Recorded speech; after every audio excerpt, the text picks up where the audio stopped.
मनाचा, बुद्धीचा आणि शरीराचा विकास म्हणजे शिक्षण, अशी महात्मा गांधी यांनी केलेली शिक्षणाची जी सर्वश्रुत व्याख्या आहे. या व्याख्येचा जर आपण विचार केला पालक नात्यानं, तर एक गोष्ट मात्र आपल्या लक्षात येते बघा, तीनही विकास शाळेमध्ये झाले पाहिजे आणि तेही प्राथमिक शिक्षणामध्ये. आणि प्राथमिक म्हटल्यापेक्षा प्राथमिकच्या आधीच जे KG1 नर्सरी पासून सुरू होणारं शिक्षण असते. आणि हे शिक्षण म्हणजे बालसुलभ शिक्षण असतं बघा.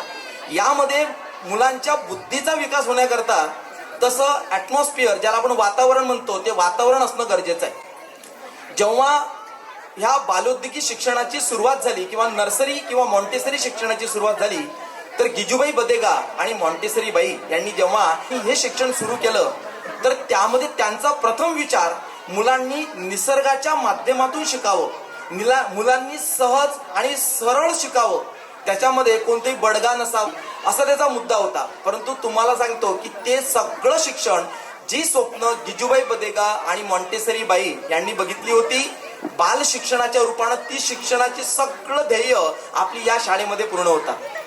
माझा मुलगा KG1ला आहे. जेव्हा तो KG1ला इथे आला, तर अगदी पूर्ण शाळा त्याने डोक्यावर घेतली. म्हणजे मला आठवते की जवळपास 1 महिना तो रूम मध्ये बसलाच नाही. त्यांना आज तो त्याला इतका लढा लागलाय स्कूलचा, आम्हाला असं म्हणावं लागत नाही त्याला की बा स्कूलला जा.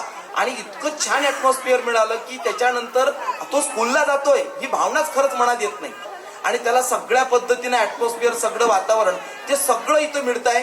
त्याचा मला खरंच अत्यानंद आहे. आजच्या घडीला तो सगळ्या गोष्टी ऍक्टिव्हिटी करतोय आणि त्याचं सगळं श्रेय मॅडमला जातं. ज्या मुलाला आपण जे बोलतो ते समजतं, तो प्रत्येक मुलगा जिनियस आहे. परंतु त्या मुलाला घडवण्याकरता हातभार म्हणजे शाळा इतकी महत्वाची गोष्ट असते. पालकांना आपण तर आहोत, पण शाळा एवढं महत्वाचं असतं, त्याला संस्काराचं केंद्र म्हटलं जातं. आणि ते जर बालपणीपासून मिळत असेल ना तसं संस्काराचं केंद्र, तर मग प्रश्नच नाही. आणि ते केंद्र आपल्याला मिळालेलं आहे. पॅरेंटिंगचं सेशन हे आजपासून आपल्याला मिळतंय, ही सर्वात मोठी गोष्ट आहे. आपल्या आयुष्यामध्ये आपल्याला पॅरेंटिंग हा मुद्दाच आजपर्यंत कळलेला नाहीये. आपण ज्या वातावरणात घडलो ते वातावरण आजच्या मुलांना नाहीये. आज जे वातावरण आहे, आज जे पॅरेंटिंग पाहिजे ते आपल्याला इथून शिकण्यासारखं आहे. आणि पॅरेंटिंग आज जेव्हा आपण मोठ्या कॉलेज स्कूलमध्ये बघतोय ना, जे मोठे मोठे स्कूलची नावं असेल इथे, ते पॅरेंटिंग मुलांना 8वी 9वी 10वीत मिळतंय. पण हे पॅरेंटिंग तेव्हा कामाचं नाही आहे. ते मुलांची जे मडके आहेत ते घडून तयार झालेले आहे. पॅरेंटिंग आपल्याला आज हवं आहे, जे आज आपल्याला मिळतंय.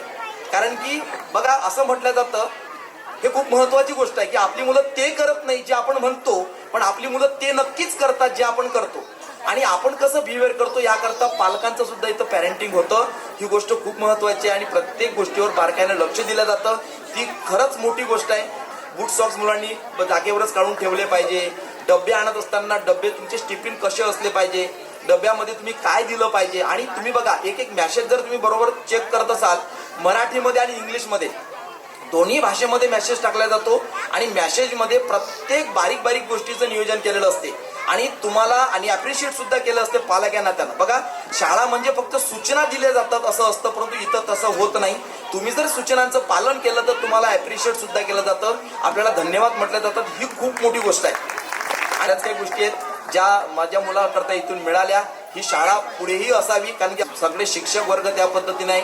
मग अशी बोलताना सांगितलं की सगळ्या शिक्षकांचं कौतुक या करताय बघा, की जो एक हे असतो लीडर, तो लीडर त्या पद्धतीचा असेल तर बाकीच्या सगळ्या गोष्टी, मॅनेजमेंट जर तसं असेल तर बाकीच्या गोष्टी तशा परफेक्टली होतात. बाकीच्या गोष्टी सहजरित्या कधीही होत नसतात तशा. आणि ते मॅडमचं कौतुक आहे. शिक्षकांचं सुद्धा त्या पद्धतीने त्या मॅनेज करतायत. आणि सगळ्या गोष्टी इथं आल्यानंतर माझ्या मुलाकरता मला असं वाटत नाही की स्कूलमध्ये येतोय, एका कोणत्या तरी शाळेमध्ये येतो, म्हणजे घरात येतोय असंच वाटतं. त्यासाठी या शाळेचं संपूर्ण व्यवस्थापकांचं, प्रिन्सिपल मॅडमचं आणि सगळ्या शिक्षकांचं आणि पालक येण्यात आपल्या सगळ्यांचं, कारण की मॅडमनी सांगितलं होतं की आमच्या आवारामध्ये जे पालक येतात त्या पालकांकरता, म्हणजे आमचं जे ॲटमॉस्फिअर आहे, जे पॉझिटिव्हिटी आपल्याला आतमध्ये आल्यानंतर सकारात्मक ऊर्जा जी दिसते, ती सकारात्मक ऊर्जा इथल्या लोकांची आहे आणि पालकांना त्यांना आपली सुद्धा आहे. कारण की असं म्हणतात की गजानन महाराज जी पोथी आहे, या पोथीमध्ये एक ओळीमध्ये असं लिहिलं आहे की सारखा मिळो सारख्याशी आणि पाणी मिळो पाण्याशी, विजयात ये द्रव्याशी समरसता नसे. जिथे विजातीय द्रव्य येतात, पाणी आणि तेल हे मिक्स होऊ शकत नाही.